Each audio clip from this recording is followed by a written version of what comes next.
యెషయా గ్రంథము 53వ అధ్యాయము. యెషయా గ్రంథము 53వ అధ్యాయము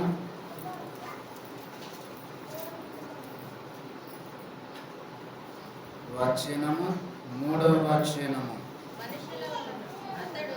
అతడు తృణీకరింపబడిన వాడను, ఆయన మనుషుల వలన విసర్జింపబడిన వాడను, వ్యసనాక్రాంతుడుగాను, వ్యాధిని అనుభవించిన వాడుగాను, మనుషులు చూడనొల్లని వాడుగాను ఉండెను.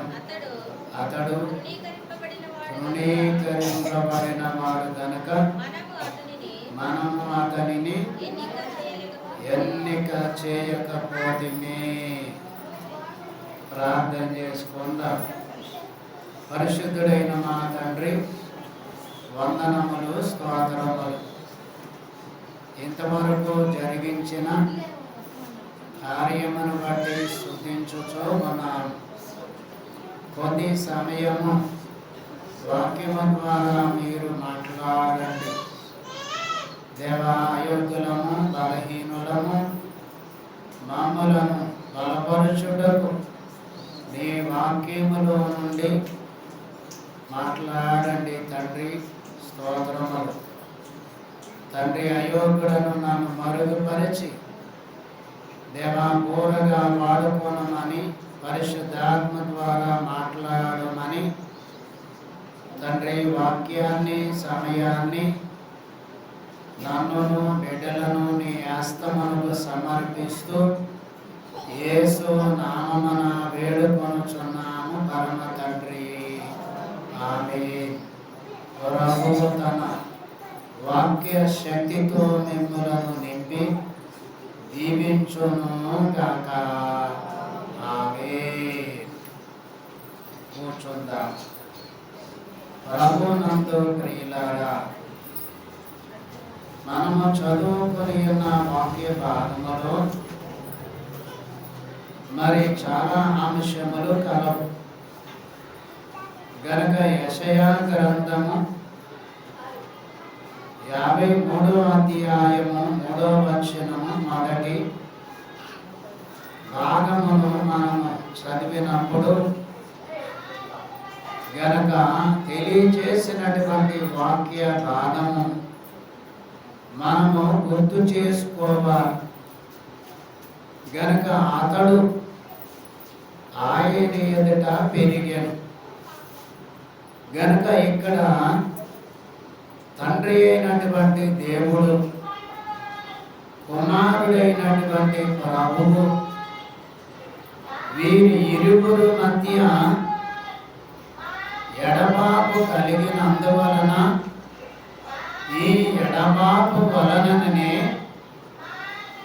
గనక తండ్రి అయిన దేవుడు పరలోకములో, కుమారుడైనటువంటి దేవుడు భూలోకములో ఆయన వచ్చినప్పుడు, ఆయన వచ్చి ఆ కార్యములు జరిగిస్తూ ఉన్నప్పుడు గనక దేవదేవుడు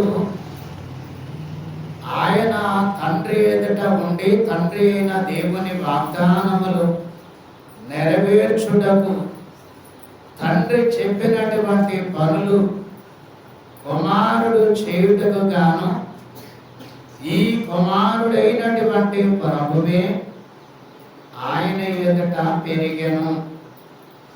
అతడు ఆయన ఎదుట పెరిగెను. గనక ఆయన ఎదుట, తండ్రి అయిన దేవుని ఎదుట కుమారుడు కనబడినప్పుడు కుమారునిలో ఉన్నటువంటి మరి అంతరంగ భాగమును మనము గుర్తు చేసుకోవాలి. కాబట్టి మరి యోహాను రాసిన సువార్త 17 అధ్యాయము 3-4 వచనములలో ఇక్కడ కుమారుడైనటువంటి యేసు ప్రభువారు గనక ఇక్కడ తండ్రి అయినటువంటి దేవుని సముఖములో మనం ఉన్నాము అని ఆ కుమారుడైన ప్రభువే మాట్లాడాను. 5వ వచనం, తండ్రి లోకము పుట్టకమునకు నీ వద్ద నాకు ఏ మహిమ ఉండెనో ఆ మహిమతో నన్ను ఇప్పుడు నీ యొద్ద మహిమపరచుము.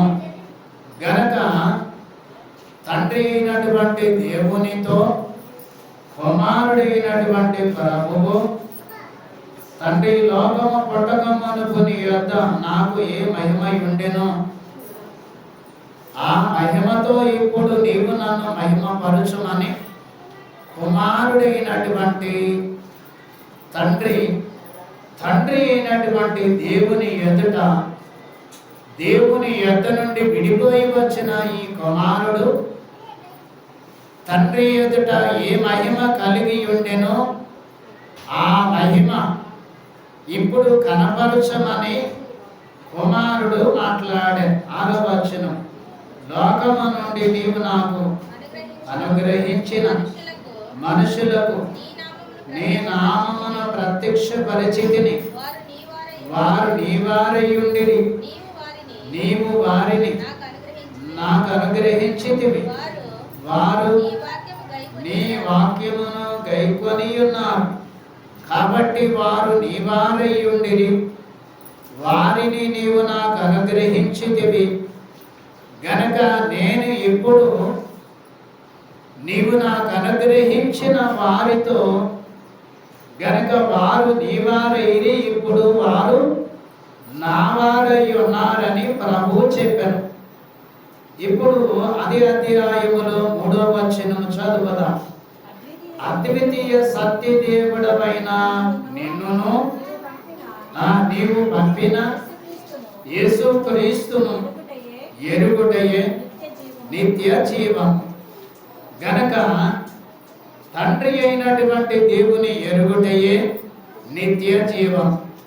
ఈ కుమారుడైనటువంటి ప్రభువు తండ్రి అయినటువంటి దేవుని స్వాధీనములో ఉండినట్లుగా గనక భూలోకములో కుమారుడు ఉన్న పరలోకములో ఉన్న తండ్రి సిద్ధాంతములను అనుసరించుటను బట్టి అతడు ఆయన ఎదుట పెరిగెను.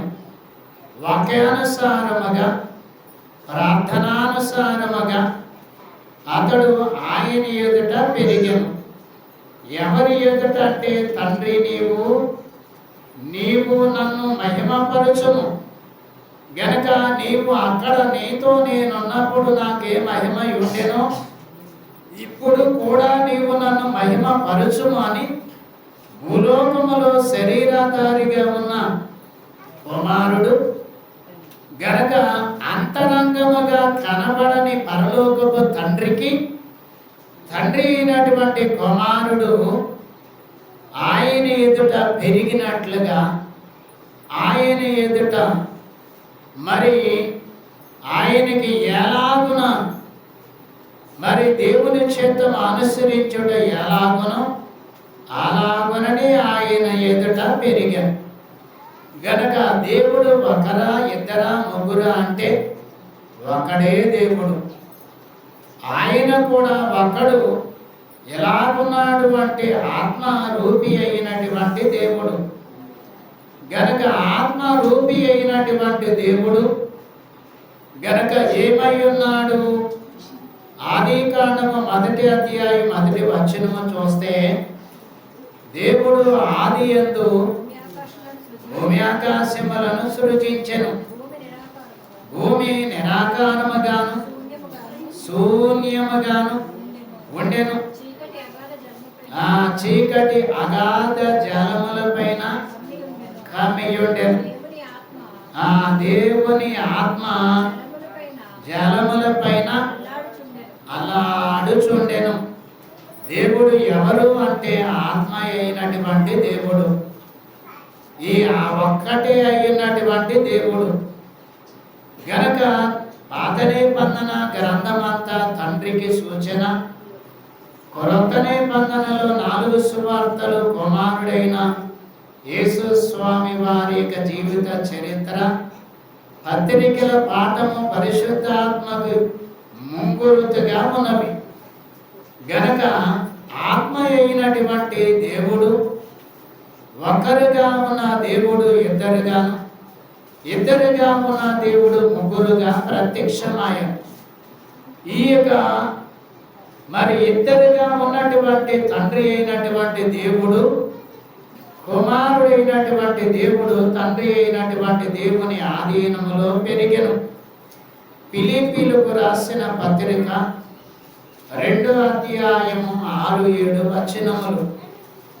ఫిలిప్పీలకు రాసిన పత్రిక ఆయన దేవుని స్వరూపము బాగా గ్రహించండి. ఆయన దేవుని స్వరూపము కలిగిన ఆయన దేవుని స్వరూపము కలిగిన వాడై ఉండి దేవునితో సమానముగా ఉండుట విడిచిపెట్టకూడని భాగ్యమని ఎంచుకొనలేదు గాని మనుషుల పోలికగా పుట్టి దాసుని స్వరూపమును ధరించుకొని తన్ను తానే రిక్తునిగా చేసుకొనెను.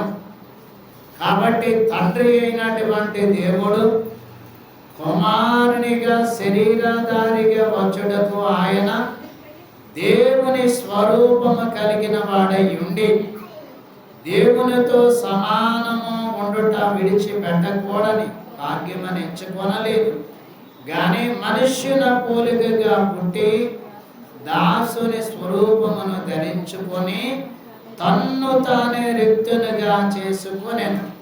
దేవుడు తన్ను తానే రిక్తునిగా చేసుకొని తను తాను నరులకు నరరూపిగా మరి కనపరుచుకొనుటకు గాను దేవుడు తన రూపాన్ని నరులకు మానవ రూపములో కనపరచుటకు దేవుడు తను తానే దాసుని స్వరూపమును ధరించుకొని దేవుని యొక్క ఆధీనమందు ఆయన ఎదుట పెరిగాను. గనక ఎక్కడ పెరిగాడు ఆయన? దేవుని ఎదుట పెరిగాడు.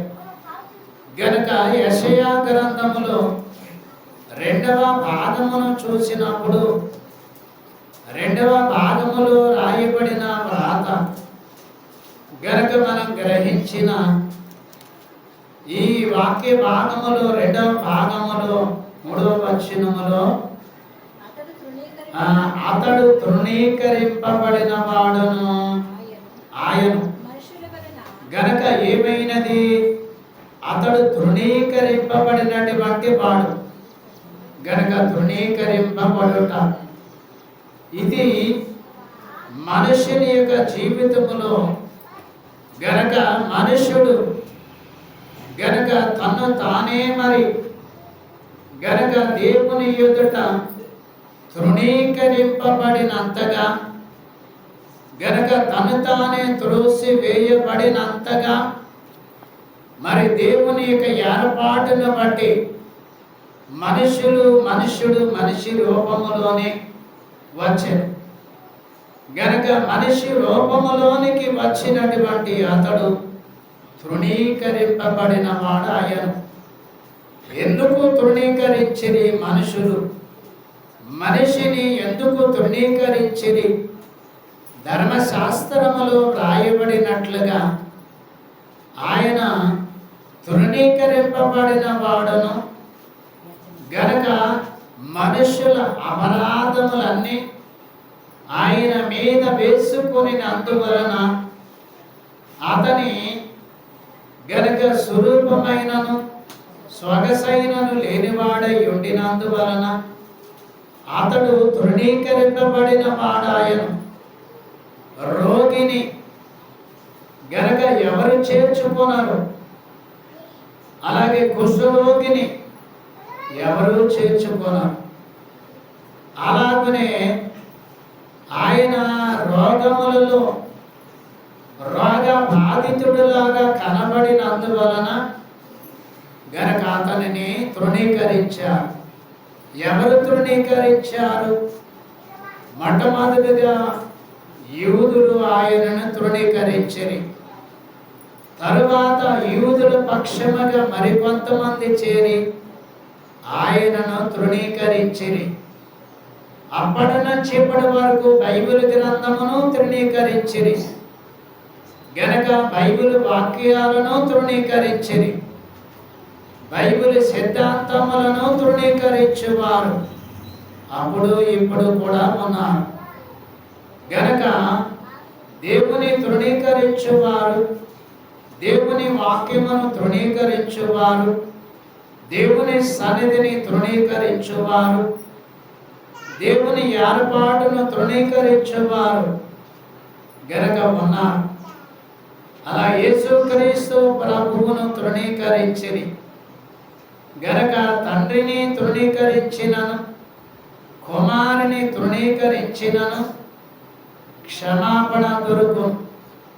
పరిశుద్ధాత్మ తండ్రిని తృణీకరించువానికి ఈ యుగమందైనను వచ్చు యుగమందైనను క్షమాపణ లేదని ప్రభువే తెలియజేసిరి.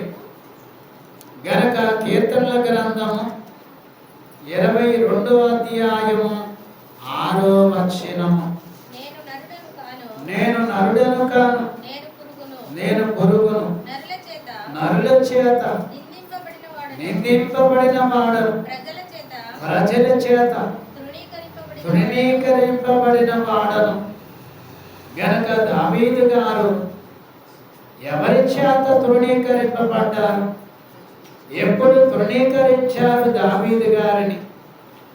గనక దావీదు గారు ఎవరిని గూర్చి ఈ మాటలు మాట్లాడిరి అంటే సిలువ వేయబడుతున్న ప్రభువుని గూర్చి ఈ మాటలు మాట్లాడిరి. నేను నరుడను కాను, నేను నరుడను కాను, దేవకుమారుడను అంటే ఎవరు ఒప్పుకున్నారు? ఎవరు ఒప్పుకోలేదు. గనక నేను నరుడను కాను, నేను పురుగును.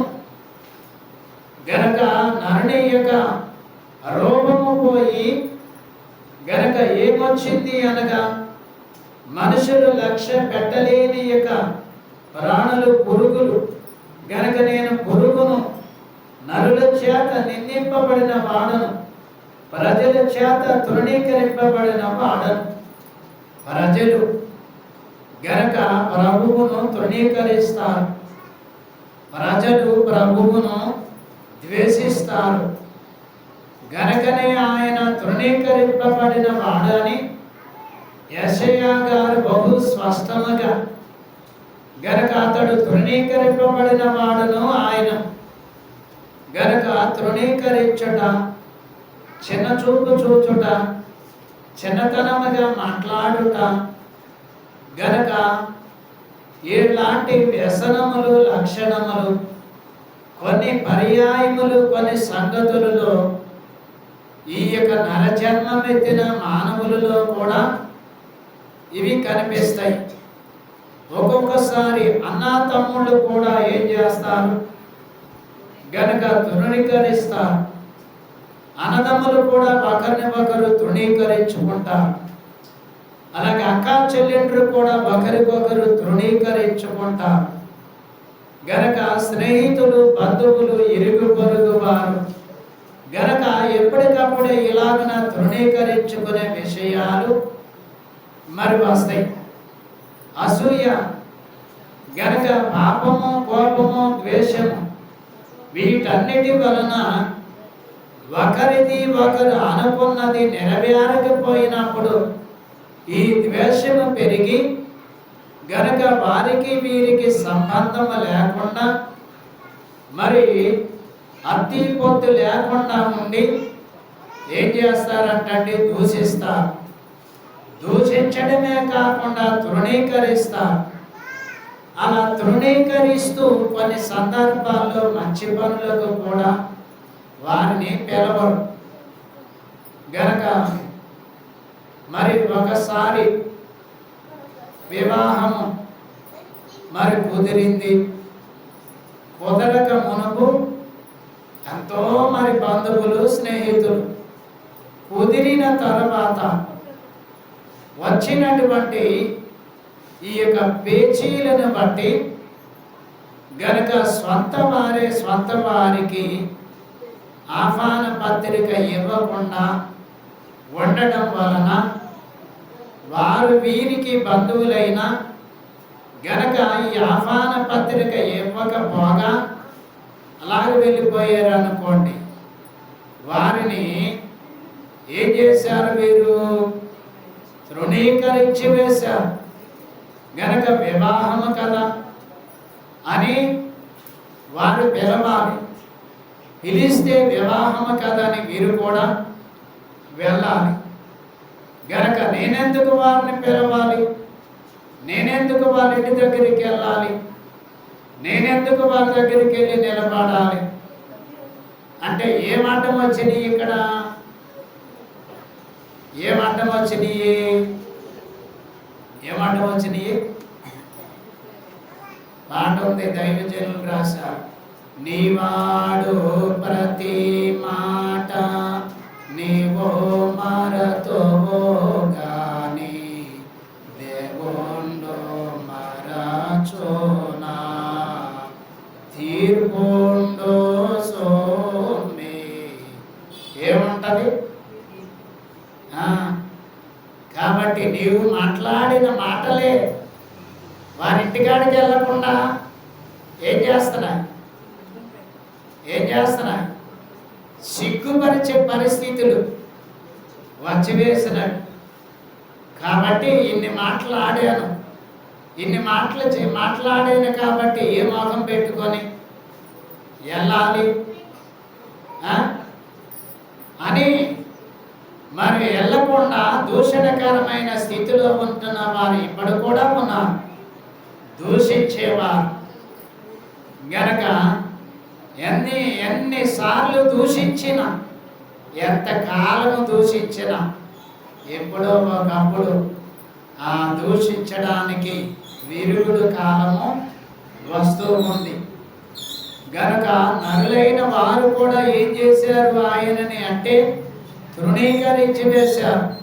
అప్పుడు ఆ యూదా ప్రజలు తృణీకరించారు.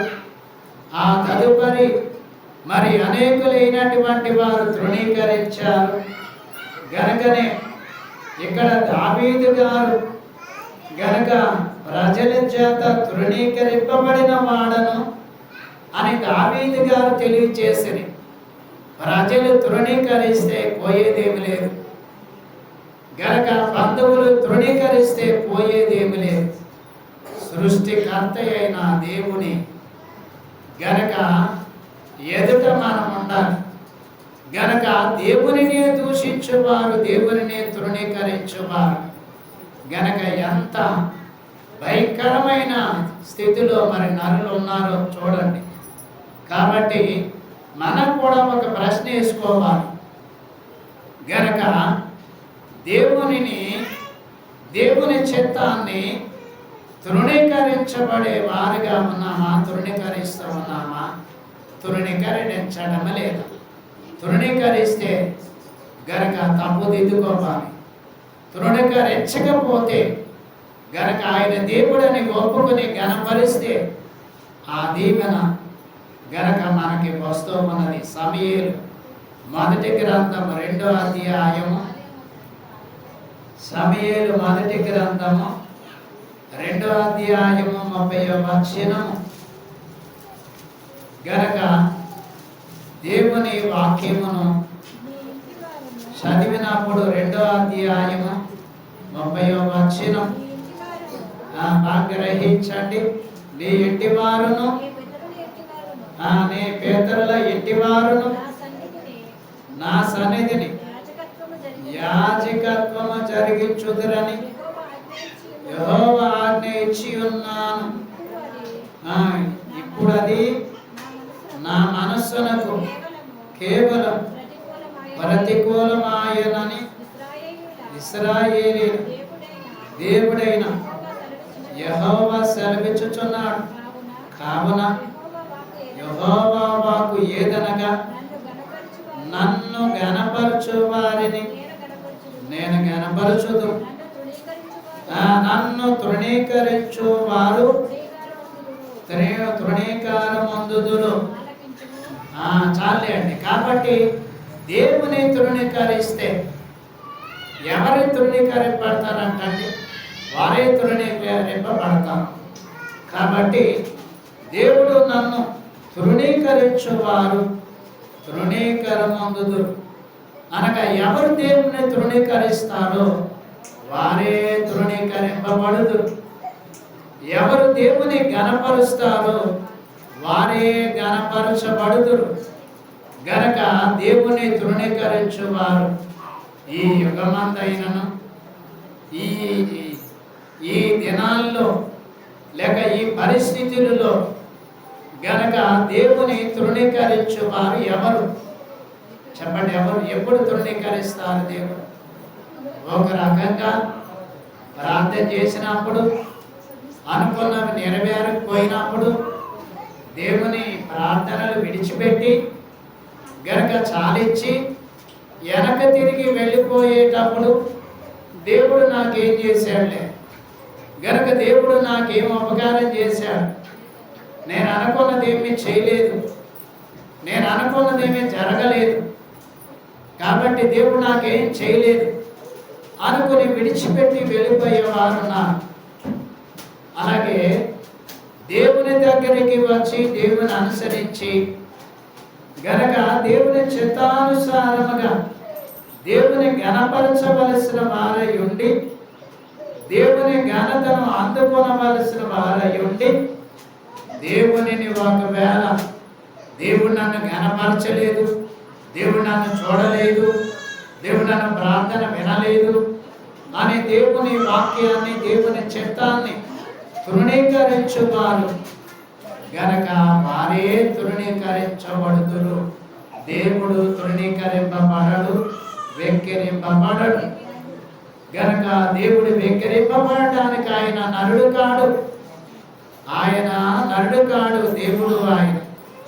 గనక యెషయా గ్రంథం 5వ అధ్యాయము, యెషయా గ్రంథం 5వ అధ్యాయము మరి 24వ వచనం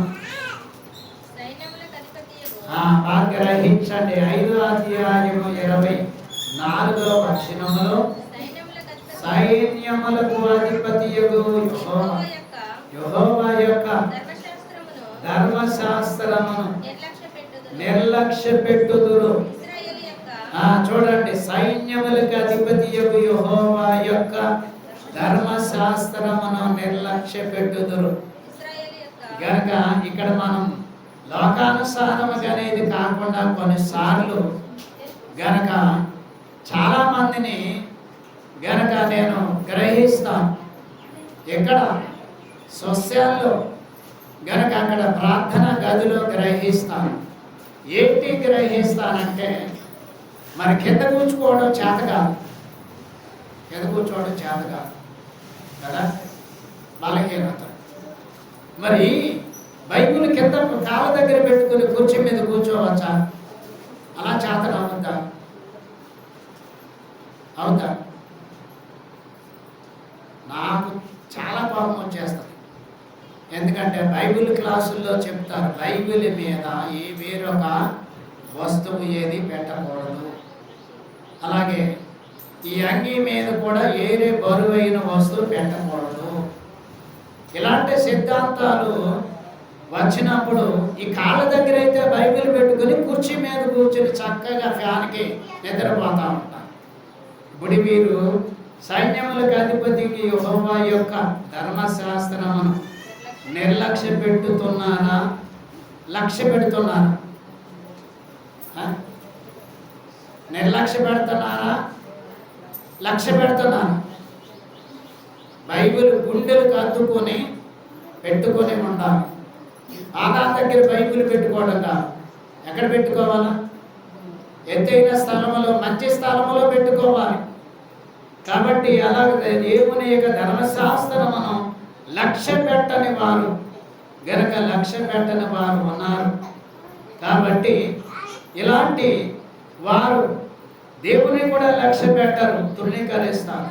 ఇశ్రాయేలు యొక్క పరిశుద్ధ దేవుని వాక్కును ఇప్పుడు బాగా గనక ఇశ్రాయేలు యొక్క దేవుని వాక్యమును కూడా తృణీకరించువారు, దేవుని మాటలు తృణీకరించువారు, దేవుని సిద్ధాంతములను తృణీకరించువారు.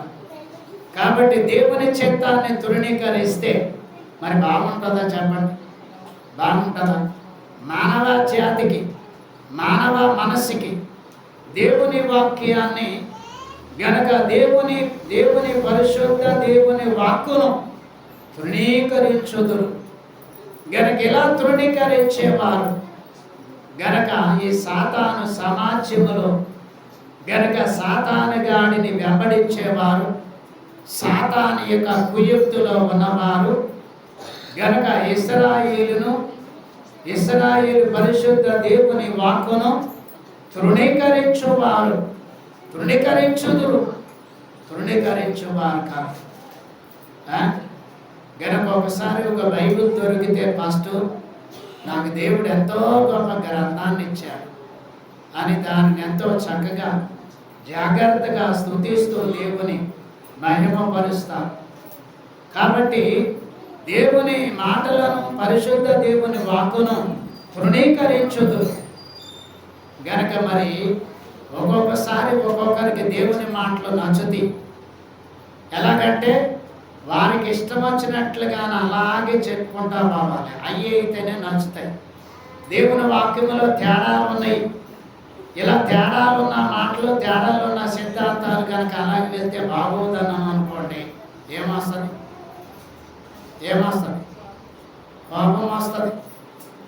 కోపం వస్తుంది.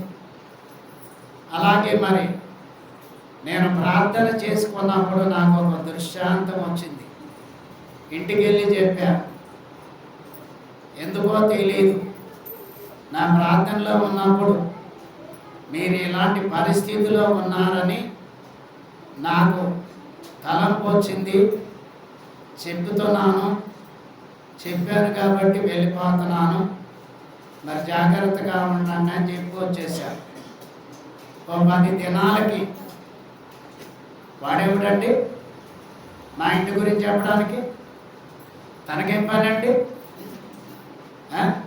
ఎవరు వాళ్ళు? బాప్తీసం తీసుకున్నాను, సంఘంలోకి వస్తున్నాను, దేవుడి సిద్ధాంతాలు ఎరుగుదురు. కాబట్టి ఇలాగా భ్రష్టాచారమైనటువంటి సంగతులు మాట్లాడిందంట ఆమె. సరే, నాకు ఒరిగింది ఏమి లేదు, నేను చెప్పవలసింది చెప్పాను. ఇంటే వాళ్ళ ఇష్టం, వినకపోతే వాళ్ళ ఇష్టం. సరే, తిట్టుకుంటే తిట్టుకొని అని చెప్పేసి గనక సైలెంట్ అయిపోయాం. కుటుంబం ఇప్పటికి కూడా అతలాకుతలంగానే ఉంది. ఇప్పటికి కూడా అర్థం చేసుకో గనక మనం ఎవరిని దూషించడానికి సరిపోం, ఎవరిని తృణీకరించడానికి సరిపోం.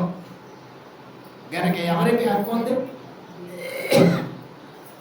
దేవునికి మానవుల మీద హక్కు ఉంది, ఆయన గద్దించడానికి. కాబట్టి ఆయన శిక్షించడానికి అధికారం ఉంది. కాబట్టి పరిశుద్ధ దేవుని వాక్కును తృణీకరిస్తే ఎంత కష్టమైపోతుందో జీవితం బాగా గ్రహించిన వారికి ఎరుకే. గనక కింద భాగం చూస్తే, కాబట్టి అగ్ని జ్వాలల పొయ్యి కాలును కాల్చివేయునట్లు, ఎండిన గడ్డి మంటలో భస్మమగినట్లు వారి వేరు కుళ్ళిపోవను, వారి పువ్వు ధూళివలే పైకి ఏమవుతుందంట? ఎగిరిపోవను. దానిని బట్టి యెహోవా కోపం ఆయన ప్రజల మీద మండుచున్నది. ఆయన వారి మీదికి తన బాహు చాచి వారిని కొట్టగా పర్వతములు వణుకుచున్నవి గనక విరోధుల మధ్యను వారి కళేబరములు ఎట్టవలే పడినవి. ఈ కిందకి చదువుకుంటూ పోయే కొలది శ్రమ. గనక ఎంత బాధ, ఎంత భయంకరమైన దుస్థితిలోనికి మనుష్యుడు వెళ్ళిపోతున్నాడు అంటే మనము గ్రహింపులోనికి తెచ్చుకోవాలి. గనక ఎవరిని దూషింపకూడదు, ఎవరిని ఏమీ అనకూడదు. గనక దేవుని తృణీకరించారు, దేవుని వాక్యాన్ని తృణీకరించు వారు ఉంటే ఉండవచ్చు గాక. గనక తెలిసిన వారు దూషించకూడదు, దూషించాలా. యెహెజ్కేలు గ్రంథము 20వ అధ్యాయము 15వ వచనం. యెహెజ్కేలు గ్రంథం మరియు మనకిష్టమైన విగ్రహములు అనుసరించవలెనని ఆ, కోరి వారు పరిగిన 15వ వచనము. మరియు తమకిష్టమైన విగ్రహములను అనుసరింపవలెనని కోరి వారు నా విధులను తృణీకరించి నా కట్టడలను అనుసరింపక నేను నియమించిన విశ్రాంతి దినములను అపవిత్రపరచగా చాలాడు. గనక వేటిని తృణీకరించవలసి ఉండెను? భూమి మీద మనుషుడు ఏమి ఏర్పాటు చేసుకున్నాడు గనక పనికిరాని వాటిని గనక మరి ఘనపరుస్తున్నాడు. పనికి వచ్చిన దేవుని వాక్యాన్ని, మాటలను, విధులను మాత్రము తృణీకరించుచూ ఉన్నారు. గనక తృణీకరించకూడదు. దేవుని వాక్యాన్ని తృణీకరిస్తే శ్రమయే. 23వ వచనం అదే అధ్యాయములో. మరియు వారు నా విధులను అనుసరింపక నా కట్టడలను తృణీకరించి నేను విధించిన విశ్రాంతి దినములను అపవిత్రపరిచి తమ పితరులు పెట్టుకొనిన విగ్రహములను పూజింపగోరగా అన్యజనులలో వారిని చెదరగొట్టి సకల దేశములోనికి వారిని వెళ్ళగొట్టుదనని ప్రమాణము చేసేదని, రక్షిస్తానని ప్రమాణం చేసిన దేవుడు. గనక ఇక్కడ మరియు వారు నా విధులు అనుసరింపక నా కట్టడలను ఏం చేశారంట? తృణీకరించట. దేవుని కట్టడాలు తృణీకరించట.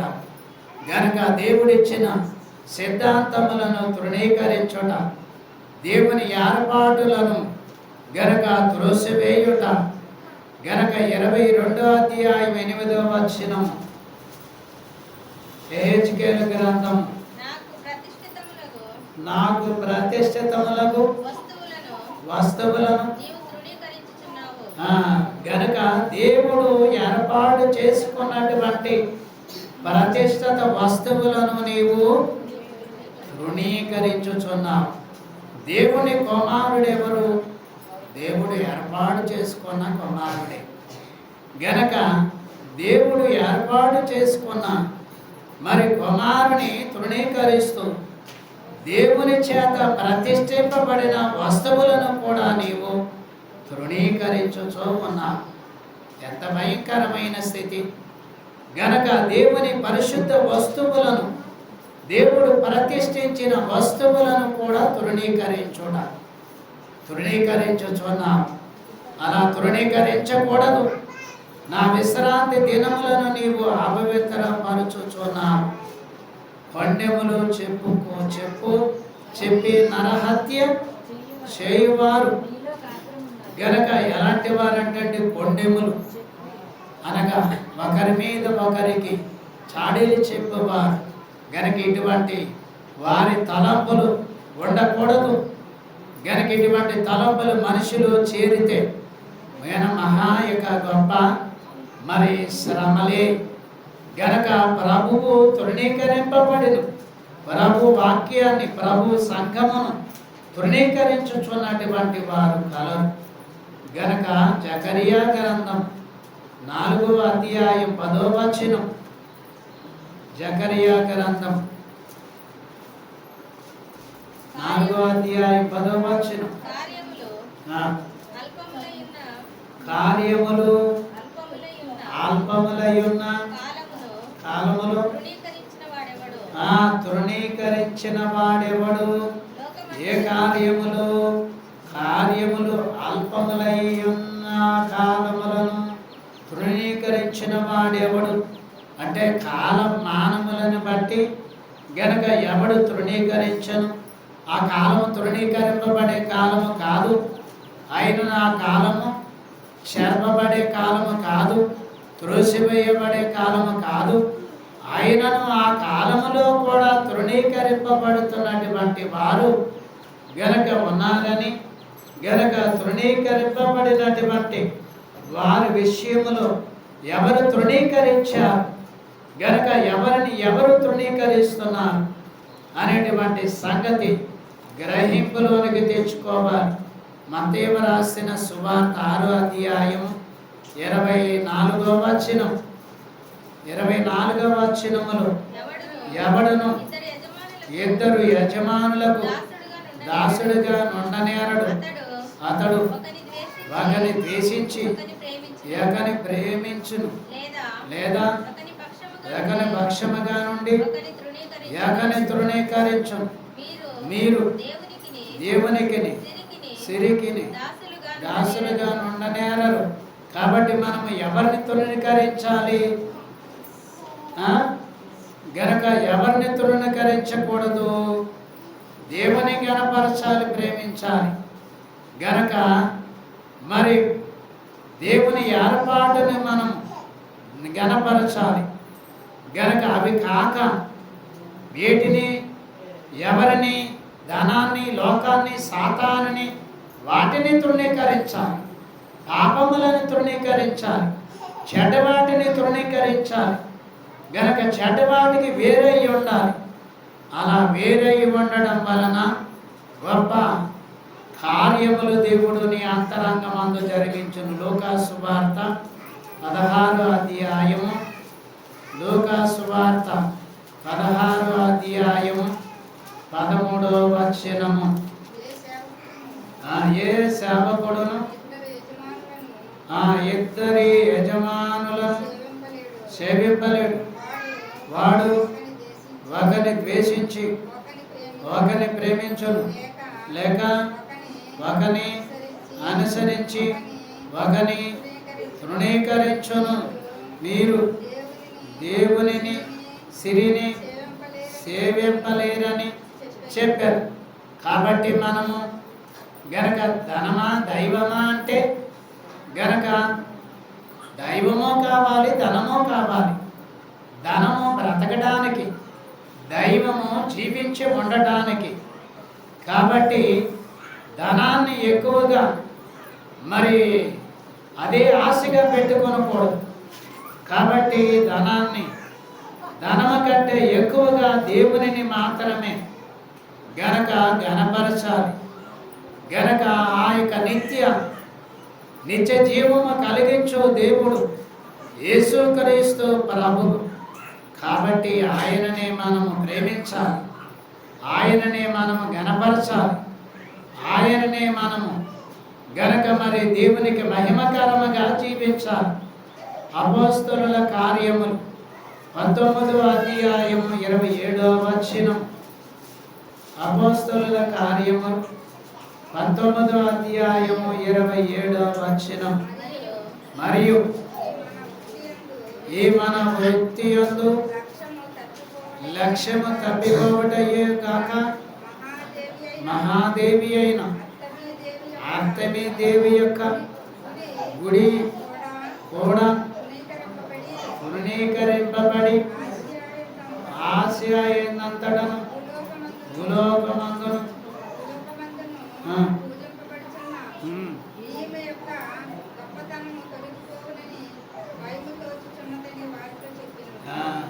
లోకములో వారు అనుకున్నవి నెరవేర్చకపోతే ఆపద మొక్కలు గనక ఆపద మొక్కలు అప్పుడప్పుడు ఆపద మొక్కలు మొక్కుకునేవారు.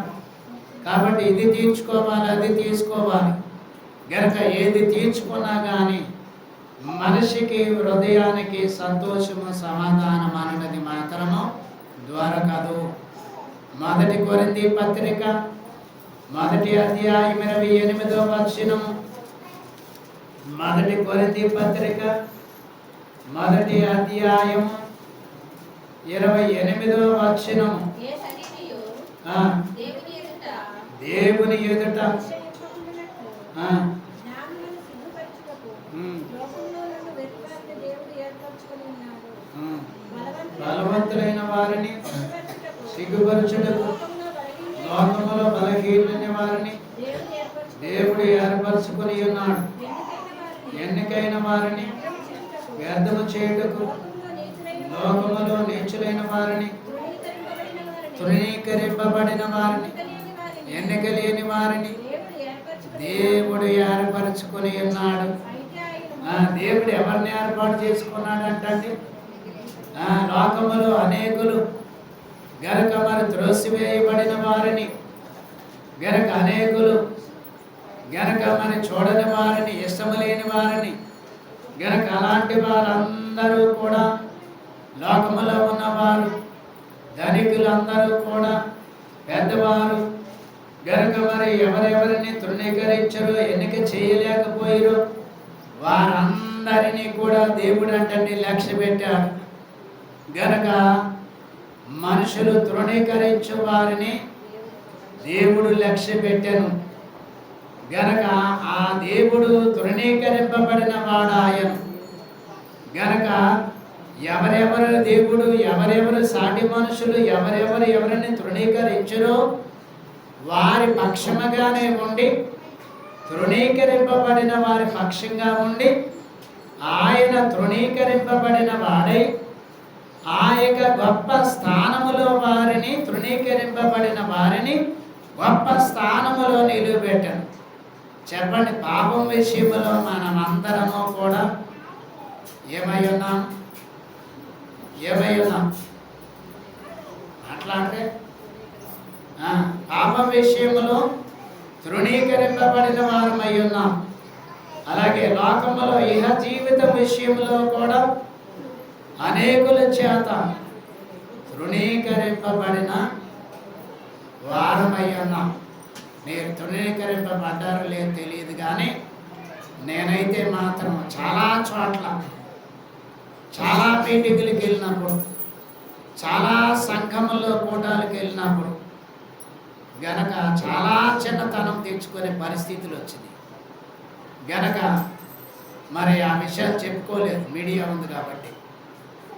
అంత భయంకరంగా మరి తృణీకరించినటువంటి దినాలు ఉన్నాయి. నేను అనేకులకు చెప్తా ఉంటాను, మన నోటి మాటే మనకి సాక్షి. మన నోటి మాటతో దూషించామనుకోండి దగ్గరికి వస్తుంది, మంచి మాట్లాడారనుకోండి అది కూడా దగ్గరికి వస్తుంది.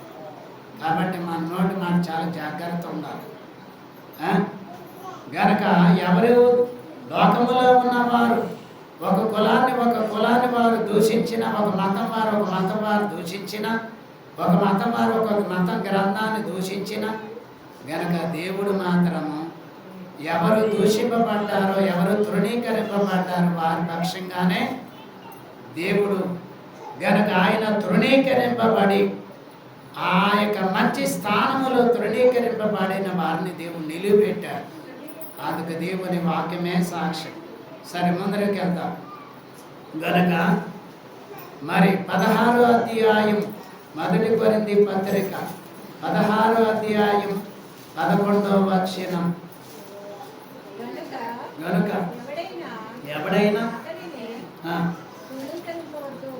చూడండి, గనుక ఎవడైనను అతని తృణీకరింపవద్దు, నా యొద్దకు వచ్చుటకు అతనిని సమాధానముతో సాగనంపుడి, అతడు సహోదరులతో కూడా వచ్చునని ఎదురు చూచుచున్నాను.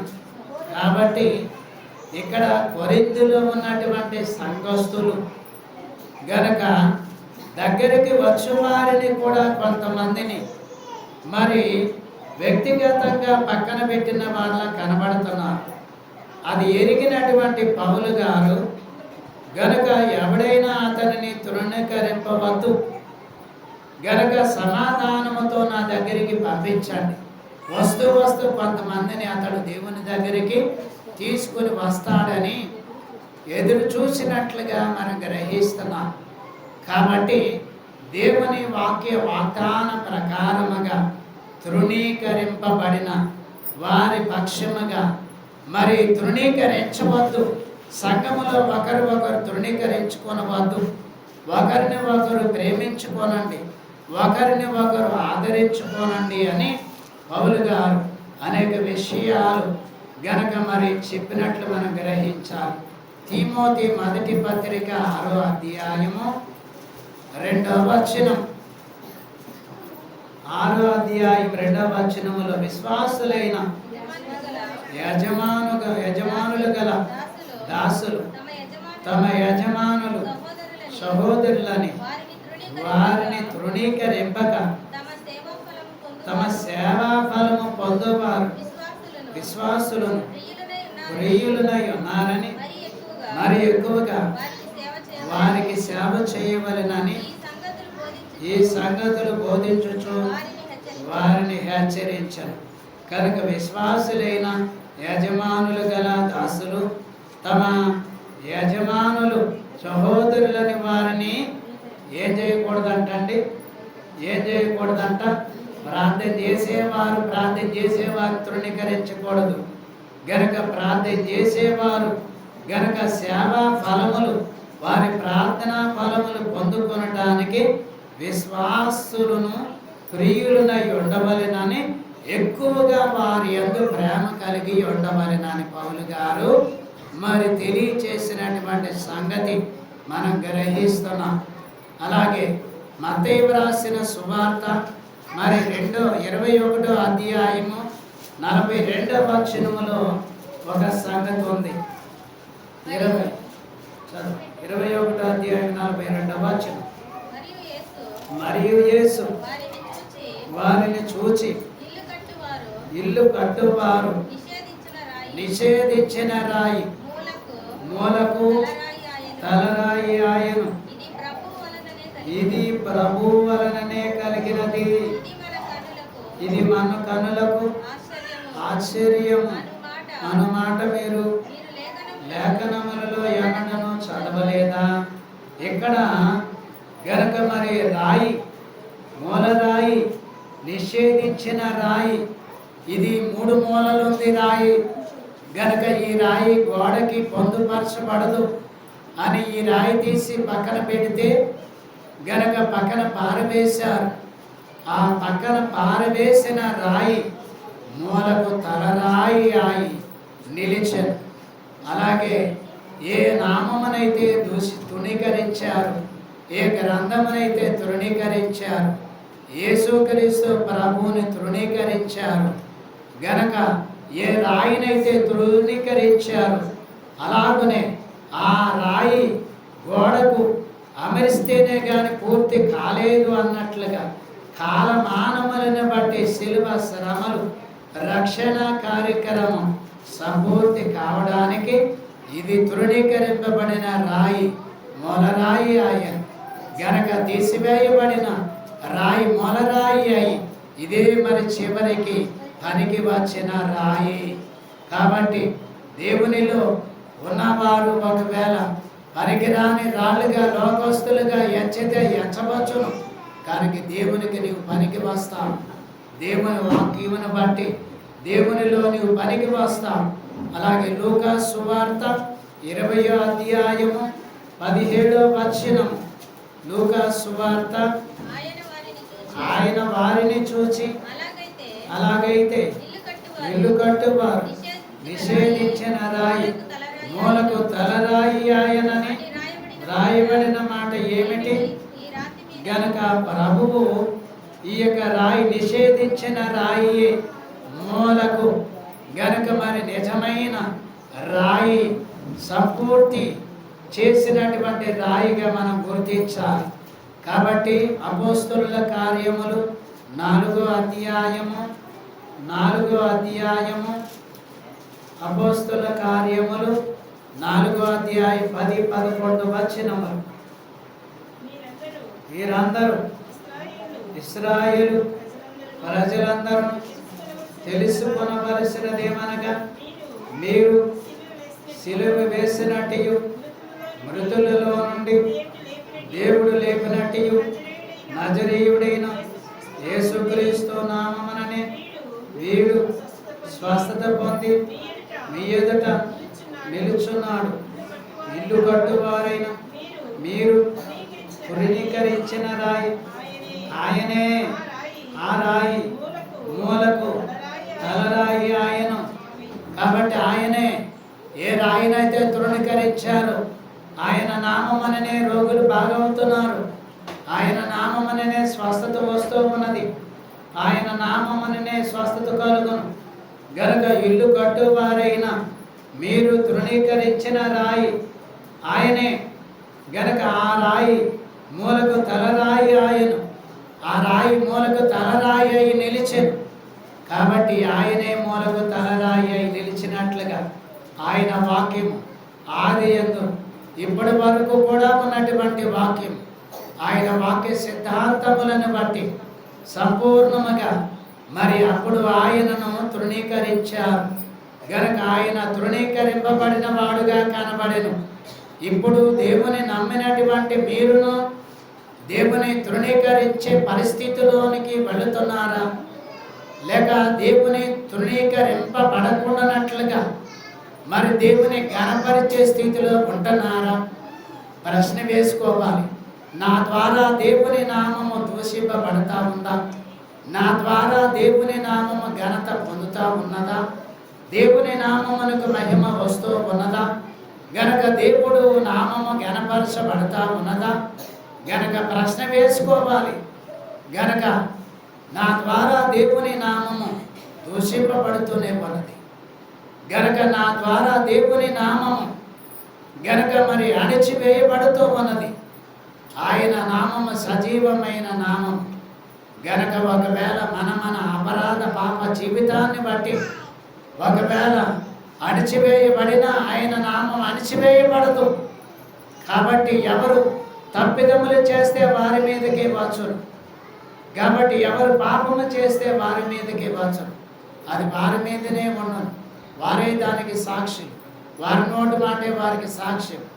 కాబట్టి మనము దేవుని గనక మన అపరాధముల ద్వారా దేవుడు తృణీకరింపబడను. గనక మనము రోగముల చేత జబ్బుల చేత తృణీకరింపబడితే గనక జబ్బు వస్తే తృణీకరించు వారే ఎక్కువ, బాధ వస్తే తృణీకరించు వారే ఎక్కువ. కాబట్టి ఎందరూ లోకములో తృణీకరించిన నా దేవుడు యేసుక్రీస్తు ప్రభువు నన్ను తృణీకరించలేదు. నీ ద్వారా దేవుని నామం తృణీకరింపబడతా ఉన్నదేమో. గనక తృణీకరింపబడకుండా చూసుకోండి. అదే దేవునికి ఇచ్చే ఘనత, అదే దేవునికి ఇచ్చే మహిమ. అట్టి ధన్యత మీ అంతరంగములలో దేవుడు భద్రపరుచునుగాక. వాక్యము ద్వారా భద్రపరుచునుగాక. ఆమేన్. పరిశుద్ధుడైన మా తండ్రి, ఈ వాక్యము వినుచున్న బిడ్డలందరూ గనక ప్రభువా నాయనా నీవు తృణీకరింపబడి ఉన్నావు. మరి ఇంకా ఎప్పుడు కూడా దేవా మరి మా తండ్రి తృణీకరించు వారిలా ఉన్నాము. దేవా నిన్ను గణపరచబడిన వారిలా ఉంటున్నాము. నిన్ను గణపరిచే బిడ్డలా ఉంటున్నాము. ప్రశ్న వేసుకుని జీవించవలసిన వారమై ఉన్నాం. దేవా విను బిడ్డలందరికీ దేవా వాక్యానుసారమైన జీవితాన్ని అనుసరించి దేవా మరి ఆ జీవితంలో జీవించే ధన్యత పరిశుద్ధాత్మ ద్వారా అనుగ్రహించమని దేవా నిన్ను గణపరిచే కష్టం వచ్చినా నష్టం వచ్చినా వ్యాధులు వచ్చినా బాధలు వచ్చినా నిన్ను గణపరిచే బిడ్డలుగానే చెయ్యండి. దేవా లోకము మమ్మలను గణపరచకపోయినా పర్వాలేదు, దూషించినా పర్వాలేదు. దేవా మేము మాత్రము నిన్ను దూషించకూడదయ్యా. నీ నామానికి మహిమ వచ్చినట్లుగానే జీవించాలనే విశ్వాస వేరత్వము కలిగి ప్రార్థన విశ్వాసముతో జీవించుటకు పరిశుద్ధాత్మ ద్వారా ముద్రించి భద్రపరచుమని నీ బిడ్డలందరినీ హస్తానికి సమర్పిస్తూ యేసు నామమున వేడుకొనుచున్నాము పరమ తండ్రి.